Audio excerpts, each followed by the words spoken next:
금융당국이 신협, 제2금융권의 가계대출에 대한 관리를 더 깐깐하게 보기로 했습니다. 대출이 늘면서 자칫 부실로 이어질 수 있다는 우려 때문입니다. 취재기자 연결하겠습니다. 정주환 기자. 네, 정주환입니다. 네, 금융당국이 신협에 대한 대출 규제에 나섰는데 구체적으로 어떤 분야에 어떤 방식으로 규제하기로 했나요? 네, 요즘 제1금융권에서 아파트 집단대출 받기가 쉽지 않다 보니 상대적으로 규제가 덜한 신협으로 집단대출이 늘고 있는데요. 당국이 동일 사업장별 취급 한도 기준을 새로 마련해 신협에 적용하기로 했습니다. 신협이 한 아파트, 한 분양사업장에서 500억 원이 넘는 집단대출을 취급하지 못하도록 상한선을 둔 것인데요. 특정 사업장에 집단대출이 쏠리는 위험을 막기 위해서입니다. 또 예금 잔액 대비 대출 잔액 비율, 이를 예대율이라고 하는데요. 당국에선 예금 잔액의 80%에서 100%까지 대출을 해주라고 규정하고 있습니다.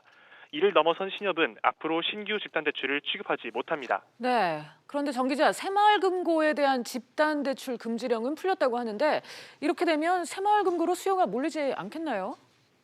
네, 그동안 집단대출 금지 해제는 새마을금고가 원했던 일인데요. 당국이 이를 허용했다고 해서 실제로 집단대출 취급 규모를 늘리기는 어려울 전망입니다.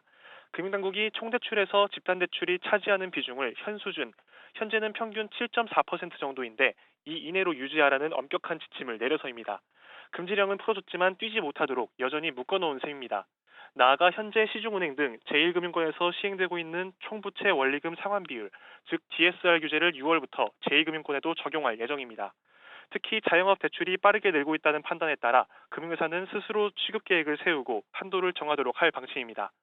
당국은 제2금융권에서 이를 잘 지키고 있는지 수시로 살펴보기로 했습니다. 지금까지 SBS CNBC 정주환입니다.